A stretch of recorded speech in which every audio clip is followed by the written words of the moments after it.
it be an evening star shines down upon you.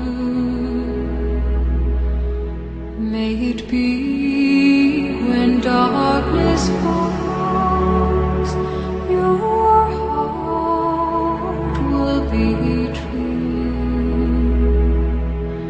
You walk a lonely road, oh how far you are from home.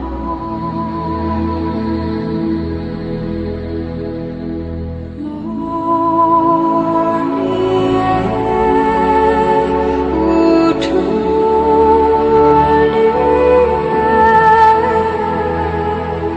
believe and will find your morning air,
Nous sommes en 1982. Les journaux du monde entier publient de grandes annonces intitulées « Le Christ est ici maintenant », en précisant que dans les 2 mois qui suivront, il devrait s'adresser à l'humanité par toutes les télévisions du monde et que son message serait entendu de façon télépathique par tous les hommes, chacun dans sa langue. Les centres Tara sont les points de diffusion des messages du Christ reçus par le peintre londonien Benjamin Creme. Il prédit l'apparition internationale du Christ des chrétiens, du 5e Bouddha des bouddhistes, du Messie des juifs, du Krishna des hindous. À l'heure qu'il est, cet homme vivant en Angleterre est considéré comme le Jean-Baptiste, littéralement, de ce mouvement. À son tour, il tente, à l'heure qu'il est, de faire paraître un nouveau Christ, un faux Christ du nom de Maitreya, le Christ du Nouvel Âge. Nous devons parler aujourd'hui du commencement d'une ère nouvelle, l'ère de l'Aquarius, c'est-à-dire du Verseau. Il faut se souvenir que toutes les grandes religions attendent la venue d'un leader. Les chrétiens attendent le Christ, les musulmans l'imam Mahdi, les bouddhistes un autre Bouddha, les hindous le retour du Krishna et les juifs du Messie. À travers le monde, nous verrons en même temps des centaines de milliers de guérisons pour confirmer, si c'était nécessaire, qu'il s'agit bien du Christ attendu. Ce jour-là, toutes les télévisions et radios du monde seront reliées. On that day, the radio and the television networks of the world will be linked together. We shall see this extraordinary face on our Nous television. verrons ce visage extraordinaire, mais il ne parlera pas. Ses paroles vont pénétrer dans nos esprits silencieusement et directement, par télépathie. Il ajoute que le Maitreya est déjà apparu en personne et en rêve à des leaders importants dans différents pays. Ce journal publie des messages de Maitreya. En juin 1988, il serait apparu à Nairobi, au Kenya, devant une foule importante.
Bush Jr., dans une interview à un journal d'Austin, avait déclaré « Je suis investi d'une mission divine, promouvoir une vision biblique de la politique menée par les États-Unis. » Le président Bush nous a dit à tous « Je suis guidé par une mission de Dieu. Dieu m'a dit « George, va combattre ces terroristes en Afghanistan. » Et je l'ai fait. Ensuite, Dieu m'a dit « George, va mettre fin à la tyrannie en Irak. » Et je l'ai fait. Et aujourd'hui encore, j'entends Dieu qui me dit « Fais en sorte que les Palestiniens aient leur État, que les Israéliens soient en sécurité et qu'il y ait la paix au Proche-Orient. Et par Dieu, je vais le faire. »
States, our support for Israel is bipartisan, and that is how it should stay. Because over the last 3 years as President of the United States, I have kept my commitments to the state of Israel. At every crucial juncture, at every fork in the road, we have been there for Israel every single time. 4 years ago, I stood before you and said that Israel's security is sacrosanct. It is non-negotiable. That belief has guided my actions as president. The fact is, my administration's commitment to Israel's security has been unprecedented. Our military and intelligence cooperation has never been closer. Our joint exercises and training have never been more robust. Despite a tough budget environment, our security assistance has increased every single year. And make no mistake, we will do what it takes to preserve Israel's qualitative military edge, because Israel must always have the ability to defend itself by itself against any threat. And just as we've been there with our security assistance, we've been there through our diplomacy. When the Goldstone report unfairly singled out Israel for criticism, we challenged it.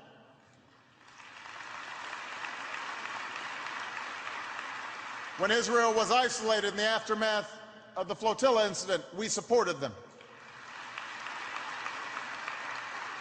When the Durban conference was commemorated, we boycotted it, and we will always reject the notion that Zionism is racism. When Israeli diplomats feared for their lives in Cairo, we intervened to save them. When there are efforts to boycott or divest from Israel, we will stand against them. And whenever an effort is made to delegitimize the state of Israel, my administration has opposed them.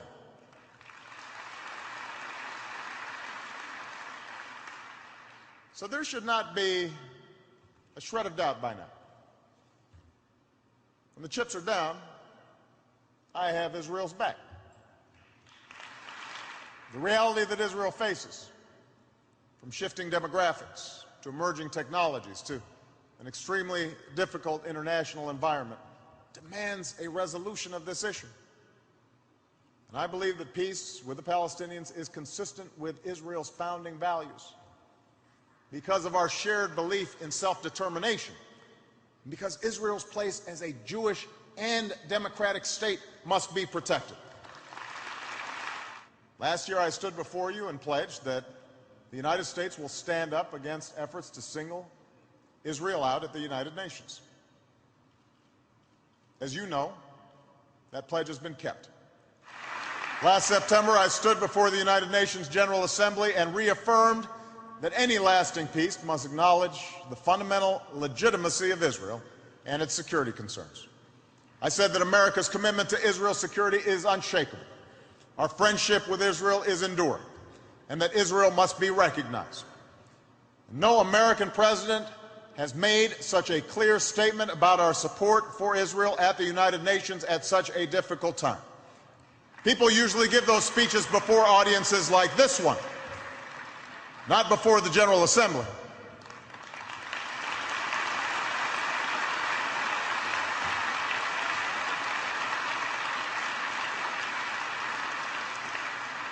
And I must say, there was not a lot of applause. But it was the right thing to do. And as a result, today there is no doubt anywhere in the world that the United States will insist upon Israel's security and legitimacy. Iran's nuclear program, a threat that has the potential to bring together the worst rhetoric about Israel's destruction with the world's most dangerous weapons. Let's begin with a basic truth that you all understand.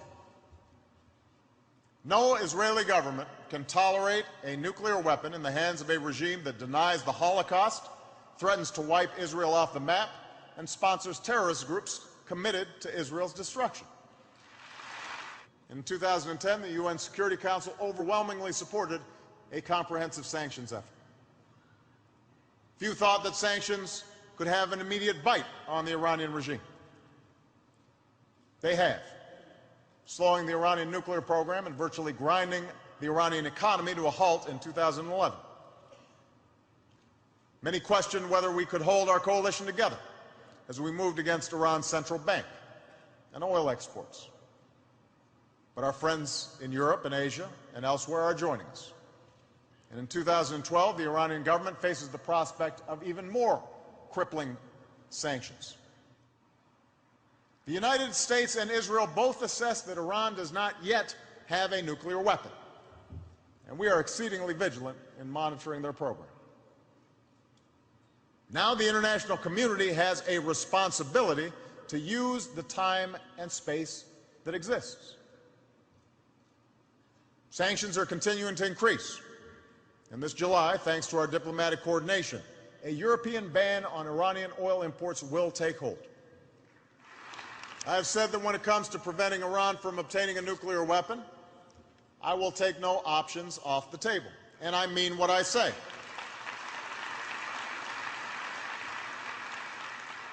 That includes all elements of American power.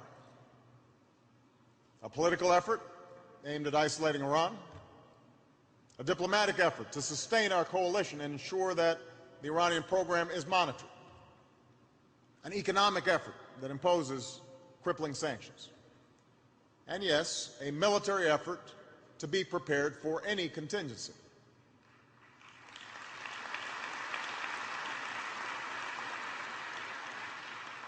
Iran's leaders should understand that I do not have a policy of containment. I have a policy to prevent Iran from obtaining a nuclear weapon. And as we do, rest assured that the Iranian government will know our resolve, that our coordination with Israel will continue. There is no shortage of speeches on the friendship between the United States and Israel.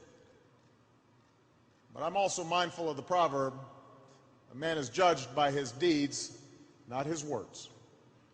So if you want to know where my heart lies, look no further than what I have done, to stand up for Israel, to secure both of our countries, and to see that the rough waters of our time lead to a peaceful and prosperous shore. Thank you very much, everybody. God bless you. God bless the people of Israel. God bless the United States of America.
Y aura-t-il un jour une Palestine libre aux côtés d'Israël?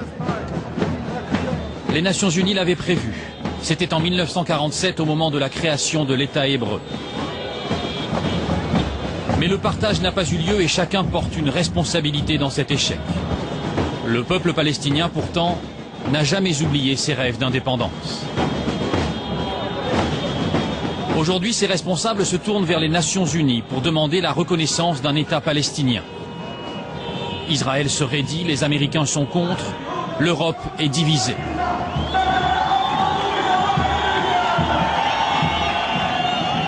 Tempête diplomatique, pressions en tout genre. Mais qu'est-ce qui bloque vraiment? Il y a déjà pourtant en Palestine une administration qui marche. La gestion des affaires courantes est saluée par les instances internationales. Lutte contre la corruption, sécurité renforcée, relance de l'économie, les résultats sont spectaculaires. En Cisjordanie, la ville de Ramallah en est le meilleur exemple. Seulement à côté de la Cisjordanie, il y a la bande de Gaza, dirigée par les islamistes du Hamas, tristement célèbre pour des attentats suicides meurtriers en Israël. En représailles, le territoire est soumis à un blocus. Pour s'approvisionner, c'est le système D. Cette situation pénalise durement les civils. Pourtant, Gaza a 1000 visages et la majorité des habitants n'aspire qu'à la paix. C'est pour cela que nous espérons la levée du siège. Nous voulons donner aux gens de Gaza l'occasion de vivre, de travailler et de profiter de la vie. Il y a d'autres obstacles à la création d'un État palestinien. D'abord celui de ses frontières. Les Israéliens ne veulent plus entendre parler du tracé qui existait avant la guerre des 6 jours. Pour des raisons stratégiques ou religieuses, les colonies se multiplient en Cisjordanie. Elles accaparent l'eau et les meilleures terres. Les colons juifs s'implantent aussi à Jérusalem-Est. Alors comment créer un État viable dans ces conditions? D'autant qu'Israël peut toujours compter sur le soutien sans faille de la première puissance mondiale. Le lobby pro-israélien est très influent aux États-Unis. Les organisations juives et les chrétiens conservateurs marchent main dans la main. Des pressions qui pèsent de tout leur poids sur la politique étrangère américaine. Les États-Unis doivent être un allié fiable pour Israël et protéger les intérêts israéliens. Parce qu'au fond, ce sont les nôtres que nous protégeons. Et puis, dernière question cruciale, les 5 millions de Palestiniens réfugiés à travers le monde pourront-ils un jour rentrer chez eux? Le droit au retour se transmet de génération en génération. Au Liban, certaines familles croupissent depuis plus de 60 ans dans des camps insalubres. Seule une minorité pourra sans doute un jour revenir en Israël ou en Palestine. Alors, est-il trop tard? Un État palestinien est-il encore possible? Ce qui est important, c'est de regarder la planète, de regarder bien.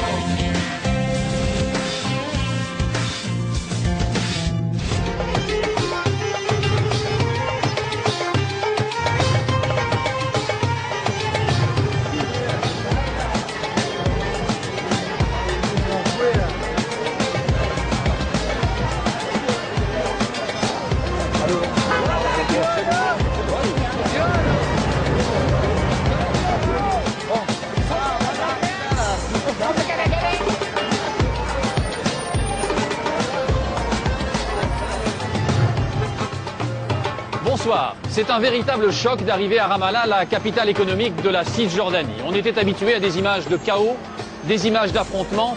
Elles ont quasiment disparu. Aujourd'hui, la ville est animée, une ville presque comme les autres au Proche-Orient. Ramallah est dirigée par une administration très compétente qui veut en faire la vitrine de toute la Palestine. C'est le premier de nos reportages ce soir. Il est signé Martine Laroche-Joubert et Thierry Breton.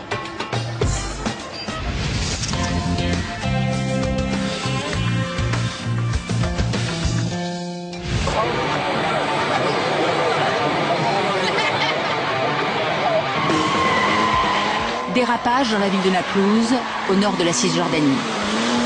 Des coureurs automobiles s'affrontent. Des virages qui en rappellent d'autres. Printemps 2002, en pleine intifada, des chars israéliens entrent dans Naplouse, symbole de la résistance palestinienne. Une offensive suivie de violents combats et de dizaines de morts côté palestinien.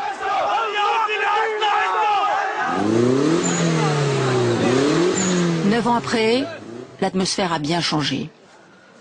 Ce qui enflamme la jeunesse aujourd'hui, c'est Betty, une des premières pilotes palestiniennes. La Palestine est fière de moi, de voir une fille dans un sport de garçon. Je pense qu'en Palestine, les femmes sont très en avance dans la politique, le business et le sport. Une jeune femme moderne, entraînée par son frère. Serre bien les virages, les élargis pas. La voiture est bien équilibrée, elle tiendra. C'est bon, laissez-moi me concentrer 2 minutes. Elle est sous pression, laissez-la. Sur le circuit, Betty conduit avec audace. Elle représente, pour ses admirateurs, le visage de la nouvelle Palestine. Ramallah, la capitale économique, en est sa vitrine. Une frénésie immobilière s'est emparée de cette ville, un boom sans précédent. Ramallah étonne les visiteurs. Ses magasins, ses centres commerciaux, ses banques, les cours de la bourse de Naplouse, affichés en pleine rue, en font un miroir grossissant de tous les possibles de la Palestine. Samir Ouleile est l'un de ses plus gros entrepreneurs. Il dirige 4000 employés dans 36 compagnies, de l'immobilier à la téléphonie mobile. Il pèse plusieurs centaines de millions de dollars. Alors, il s'agrandit, fait construire de nouveaux bureaux. Et il n'est pas le seul. Il croit en la vitalité des hommes d'affaires palestiniens.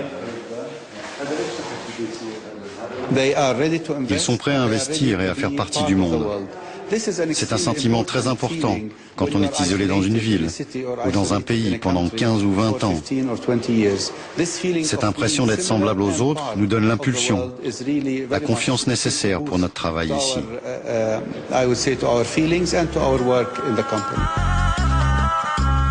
De la ténacité, de l'ambition, Samir Oulaïlé trace sa route. Il tient à nous amener dans les environs de la ville de Jéricho pour nous montrer son nouveau projet. Ici, ce sont des plantations de palmiers dattiers sur une surface d'environ 3000 hectares. C'est une immense entreprise. Les dattes seront exportées en Europe et aux États-Unis. Cet investissement coûtera environ 50 millions de dollars. J'ai aussi un projet de développement touristique qui lui coûtera plusieurs centaines de millions de dollars.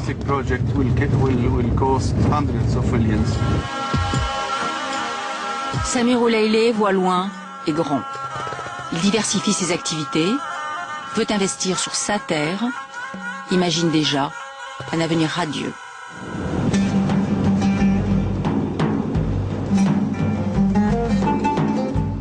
Le magicien de ce dynamisme palestinien, le voici. Salam Fayed, Premier ministre depuis juin 2007, il visite ici un hôpital en construction. Son objectif ? Prouver que la Palestine peut devenir un véritable État.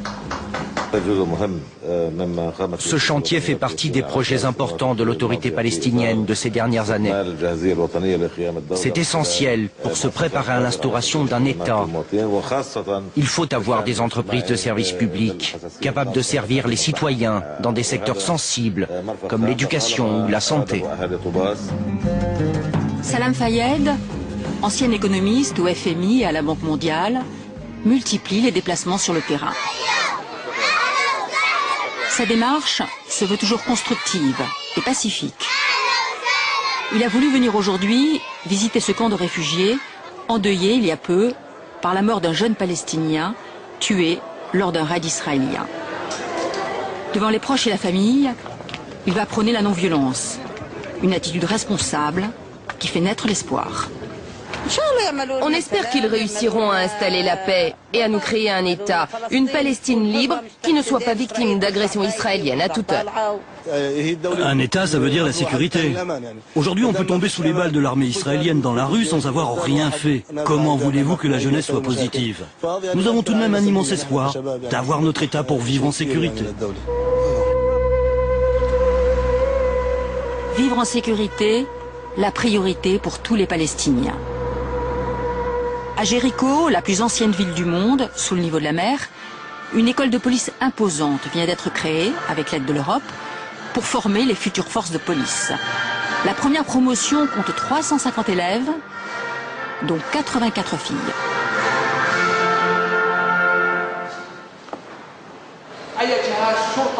Comme tous les policiers du monde, il faut que vous soyez compétents dans le domaine des droits de l'homme.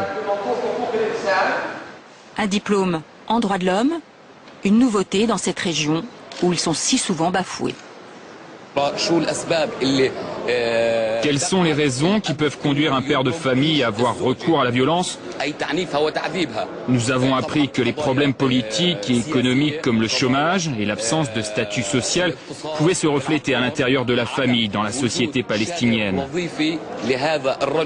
Ce stage nous a permis d'étudier les différentes solutions pour mettre fin à la violence contre les femmes et les enfants dans la famille. Grâce à ces nouveaux diplômés, le ministre de l'Intérieur se veut optimiste sur l'avenir de la Palestine. Sur le plan de la sécurité, vous pensez que la Palestine est prête à être un État? La Palestine est prête à devenir un État, et ce, sur des critères internationaux. Nous sommes tout à fait capables de répondre à tous les besoins et à toutes les nécessités relatives à la sécurité. Cela va de pair avec la justice et la loi. Il n'y a pas si longtemps, les forces de sécurité palestiniennes n'avaient pas si bonne réputation. Les temps ont changé, la nouvelle police se veut efficace, intègre. Les corrompus, les inutiles ont été renvoyés chez eux. Désormais, en Cisjordanie, les autorités ne transigent plus avec le respect de la loi. Tous les Palestiniens doivent payer leurs factures, leurs impôts et même les contraventions. Avec cet aspirateur qui bloque le coffre, tu as déjà une contravention. La deuxième, c'est parce que tu n'as pas le macaron pour jeune conducteur. D'accord, mais la voiture, elle est vieille. Il ne s'agit pas de la voiture. Quand tu as passé ton permis, on a dû te dire qu'il y a un macaron pour jeune conducteur. Attends, tu veux que j'écrive sur ma voiture que je suis un nouveau conducteur? Oui, pour avertir les autres conducteurs. Ça te fait 2 amendes.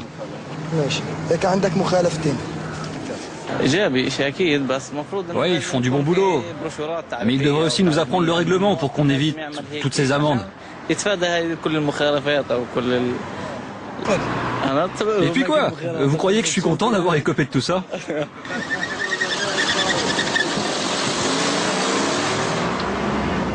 Même les voitures officielles, reconnaissables à leur plaque d'immatriculation, ne sont pas épargnées. C'est une voiture officielle, mais elle est mal garée. Son conducteur a droit à une amende comme n'importe qui. Il doit s'en acquitter. Pas d'État sans crédibilité. L'autorité palestinienne traînait une réputation de corruption. La situation s'est bien améliorée. L'association Aman, Transparence, essaie de mobiliser la population contre la corruption. Une des principales constatations de notre travail, c'est que les gens ne portent pas plainte contre la corruption quand il s'agit de l'intérêt général. Ils portent plainte quand ils sont eux-mêmes victimes. Chaque citoyen doit se sentir investi d'une mission de surveillance de l'argent public. Oui, comme la presse. Un standard a été ouvert pour inviter les Palestiniens à dénoncer les cas de corruption. Je suis allé au ministère pour me plaindre d'avoir acheté des produits périmés. Et on ne m'a pas écouté. Vous voulez dire que vous soupçonnez une personne en particulier au ministère d'être complice de la fabrique et que cette personne ferme les yeux sur la mauvaise qualité des produits? C'est exact. Si les plaignants apportent les preuves de la corruption, l'affaire peut être transmise à un tribunal. Cette exigence de transparence se retrouve au plus haut niveau de l'État. Tous les 15 du mois, les fonctionnaires du ministère des Finances mettent en ligne le budget de la Palestine avec ses recettes et ses dépenses. Une clarté dans les comptes publics dont beaucoup de pays feraient bien de s'inspirer. La divulgation de ces informations au public, ce que nous faisons avec son argent, fait que de plus en plus de gens ont confiance en nous. Je pense que cela va nous aider à gagner davantage de soutien de ceux qui ici croient en ce gouvernement. Et aussi celui des pays donateurs qui nous aident déjà. En 2011, le FMI, la Banque mondiale et l'Union européenne ont salué l'efficacité de l'autorité palestinienne. Les résultats sont là. En 3 ans, le déficit a été réduit de moitié et la Cisjordanie affiche un taux de croissance de 8%. Une bonne gouvernance qui devrait permettre à la Palestine d'intégrer pleinement le concert des nations. Malgré le mur de sécurité construit par les Israéliens, le pays s'apprête à accueillir davantage de touristes et de pèlerins. À Bethléem, des hôtels 5 étoiles ouvrent leurs portes.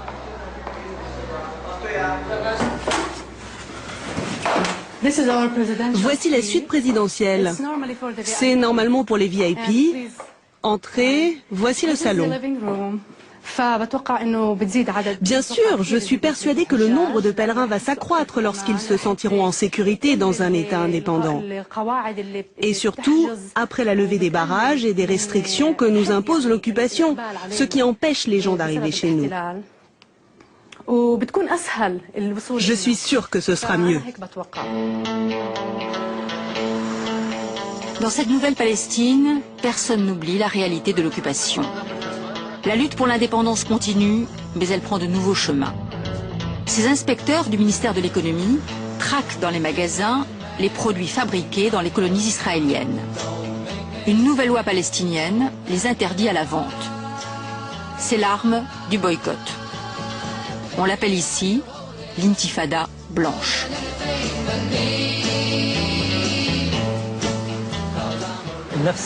Voyez ce produit. Avant, c'était la même boîte et elle provenait des colonies. Maintenant, les Israéliens ont mis une nouvelle marque pour faire croire que c'est produit ailleurs.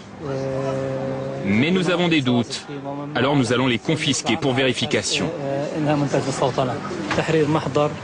Si nous trouvons un produit provenant des colonies, nous faisons un constat. Nous essayons d'abord de vérifier si le commerçant a été piégé. Mais si nous avons des doutes sur son honnêteté, il est traduit devant un tribunal et le procureur le juge en considérant qu'il a commis un délit de premier niveau.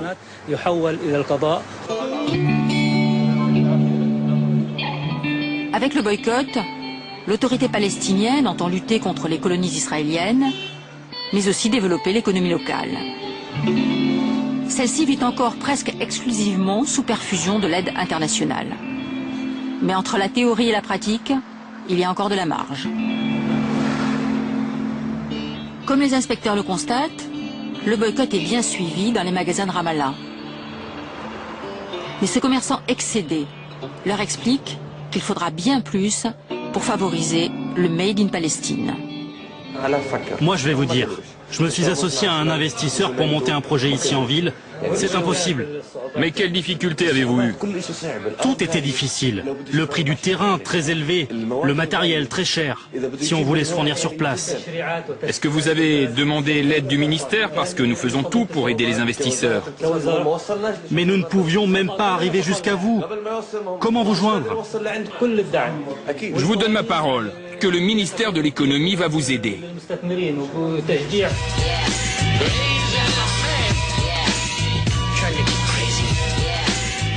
Tout n'est pas rose, bien sûr, mais un air nouveau flotte sur la Palestine.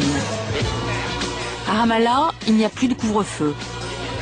Cette boîte de nuit à la mode accueille la jeunesse dorée. Ces Palestiniens parient sur l'avenir de leur pays. Ils l'imaginent moderne et démocratique. Les Palestiniens méritent un endroit comme celui-ci. Vous savez, la Palestine est dans le vent maintenant. Comme la plupart des villes d'Europe, des États-Unis ou de n'importe quel endroit dans le monde.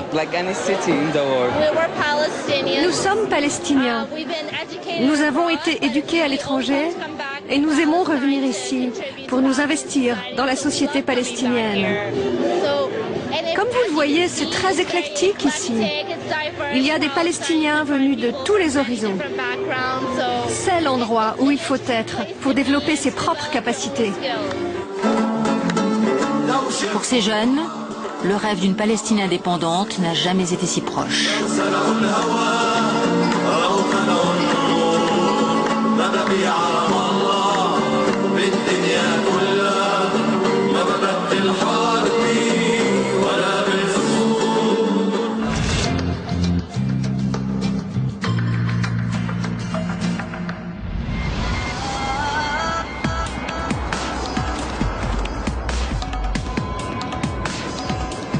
Mais attention au mirage.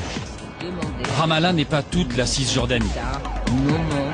Et la Cisjordanie ne représente qu'une partie de la Palestine. Il y a aussi la bande de Gaza. Un territoire de 40 km de long adossé à la frontière égyptienne et fermé par des murs et des barbelés. 1,5 million de Palestiniens s'y entassent. Sur la carte, la bande de Gaza n'est qu'à quelques kilomètres de certaines villes israéliennes. Dans le sud du pays, des villes comme Sderot, Ashkelon, Beersheba sont régulièrement la cible d'attaques venues de Gaza. Gaza est dirigée depuis 4 ans par les islamistes du Hamas, l'un des plus farouches adversaires d'Israël.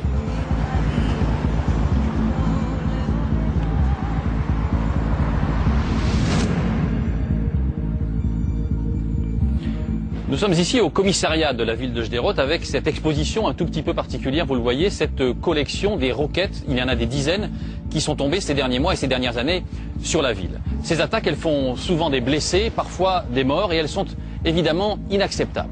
Mais il faut dire aussi que ces tirs palestiniens sont la conséquence des raids israéliens et du blocus imposé par Israël sur la bande de Gaza.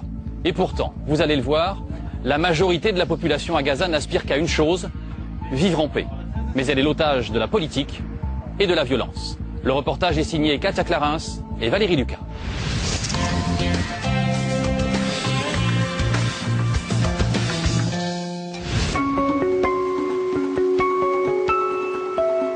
C'est l'unique entrée vers Gaza depuis Israël, et elle donne le ton. Un tunnel cage de près d'1 kilomètre, comme une souricière géante. Le symbole de ce que subit la population de ce territoire depuis des années.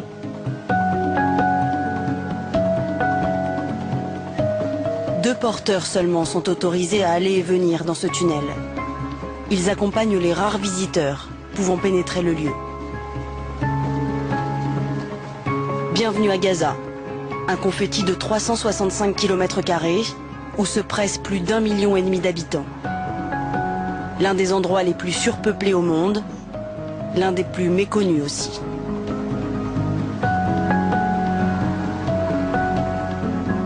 Gaza surprend par ses images. Gaza a 1000 visages, mais l'opinion mondiale n'en connaît pourtant qu'un seul, celui de ses islamistes. Car Gaza, depuis 4 ans, est aux mains du Hamas. Après avoir gagné les élections en 2006, ce parti prend totalement le pouvoir à Gaza l'année suivante. Le Hamas, un farouche opposant de l'État d'Israël, contre qui il a multiplié pendant plus de 10 ans les attentats suicides. Depuis, le Hamas est considéré comme une organisation terroriste par Israël, les États-Unis et l'Union européenne. Aujourd'hui, c'est la fin du Ramadan. La prière du matin achève le mois de jeûne. À Khan Younes, ils sont venus nombreux pour suivre le prêche, très politique, du Premier ministre du Hamas, Ismaël Haniyeh. Si Dieu le veut, nous ferons la prière des prochaines fêtes sur l'esplanade de la mosquée d'Al-Aqsa, dans Jérusalem libérée, en Palestine, toute la Palestine.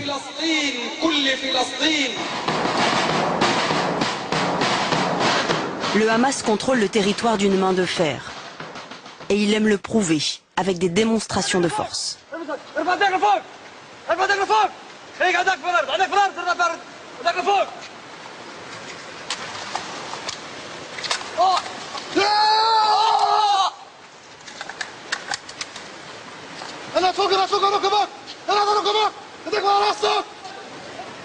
Ce matin, la presse a été convoquée au quartier général des forces de sécurité.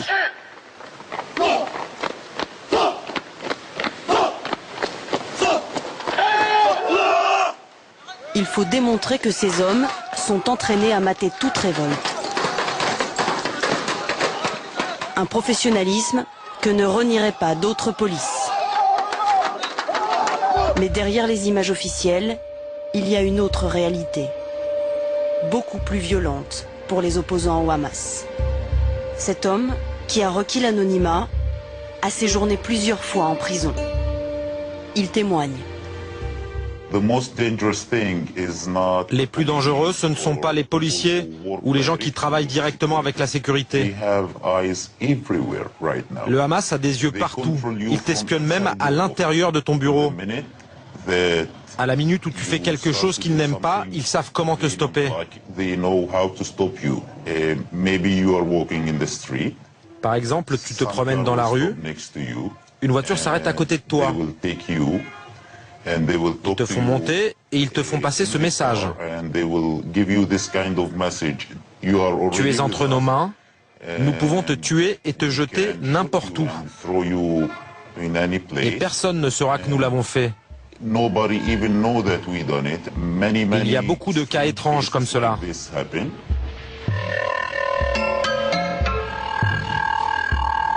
Depuis la prise de pouvoir du Hamas, Israël a imposé un véritable blocus de la bande de Gaza.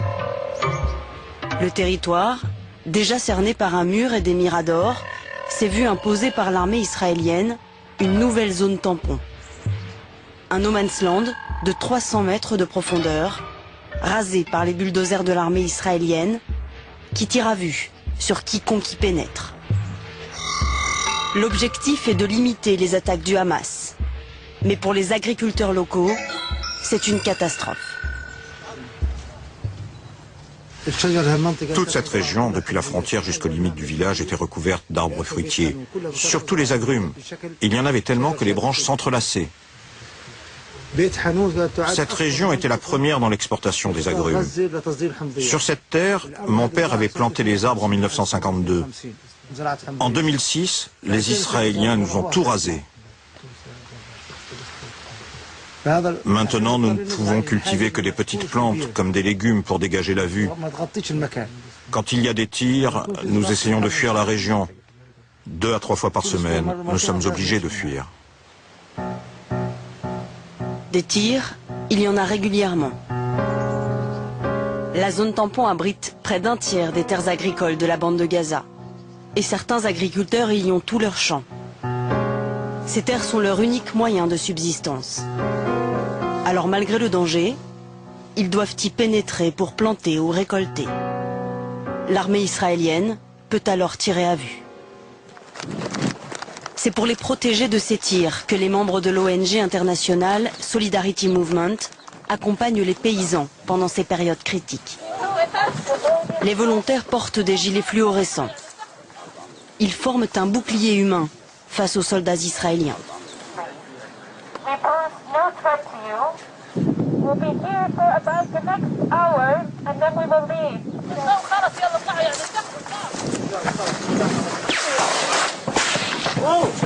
Malgré les annonces, l'armée ouvre le feu. Are you okay? Are you shit? Why are you shooting at us?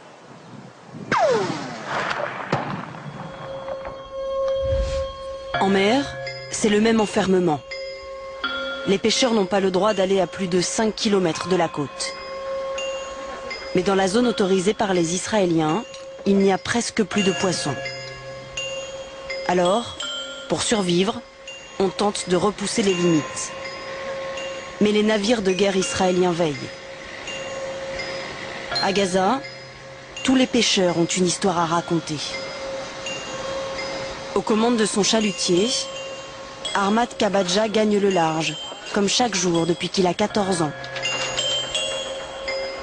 Dans sa famille, ils sont pêcheurs de père en fils. Tous les membres de l'équipage sont des cousins.